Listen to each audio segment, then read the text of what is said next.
কাজে নিযুক্ত হয় আর কি। আর এপ্রিলের 2 তারিখ আমি নির্যাতিত হই।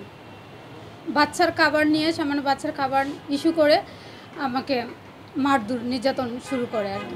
সামান্য বাচ্চার খাবারটা সলিড খাবারের কথা বলা হয়েছিল যে 2 ঘন্টা পর পর সলিড খাবার দেওয়ার জন্য, কিন্তু বাচ্চার খাবার 2 ঘন্টা হয় নাই, সলিড খাবার পরে 2 ঘন্টা হয় নাই দেখে আমি একটু দুধ দিতে চাচ্ছি। এই অবস্থায় পরিমণি মেকআপ রুম থেকে আইসা নেশাগ্রস্ত অবস্থায় ছিল আর কি।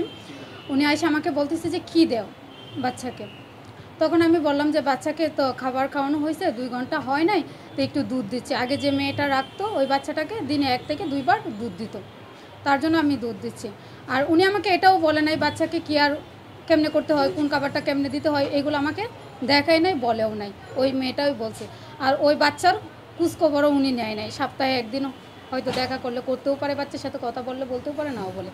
তার জন্য তারপরে এইগুলা নিয়ে আমাকে বলতেছে যে দুধ কেন দেস, দুধ কে বলছে তোকে দিতে। তাহলে আমি বললাম যে আগে যে মেয়েটা রাখতো সেই মেয়েটা তো দিনে 1 বার করে দুধ দিত, এটার জন্য আমি দুধ দিচ্ছি। এটা বলার পরে অশৃঙ্খল ভাষায় গালিগালাজ করে আমার মাথায় থাপড়াচ্ছে। তাই আমি প্রথমে ভাবছি 1 থেকে 2টা থাপড় দিব হয়তো। আমি ওনার দিকে হাঁ করে তাকাই আসি। তাকানোর পরে আমি যতই তাকাই আসছি না কেন উনি থাপড়াইতেছে। আমি নিচে পড়ছি, 2 বার উঠছি। উঠার পরে একবার এদিক দিয়ে আমি তাকাইছি, তখন আমার বাম চোখে থাপড় দিচ্ছে। আমার বাম চোখ পুরাটাই ফুলে গেছিলো।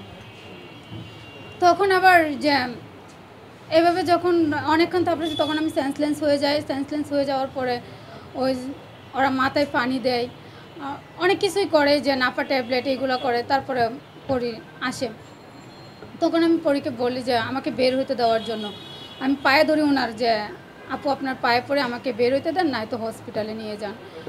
তখন আমাকে হসপিটালেও নিয়ে যাবে না, বেরোতেও দেবে না, আমাকে ওইখানে রেখে মারবে। উনি আমাকে বলছে যে তোকে মারলে আমার কিছুই হবে না, আমার 2 কোটি টাকা যাবে শুধু, আর কিছুই হবে না।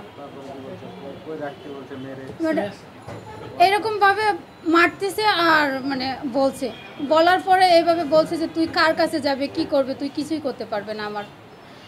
এখন এভাবে বলার পরে তো আর আমি কোনো কিছু হতে পারি না। তারপরে অনেক চেষ্টা করো এজেন্সি, তারপরে ম্যানেজার, ওদের সবাইকে বলার পরে আমি কোনোভাবেই ওইখান থেকে বেরোতে পারতেছি না। আমাকে হসপিটালেও নিয়ে যাবে না, বেরোতেও দেবে না।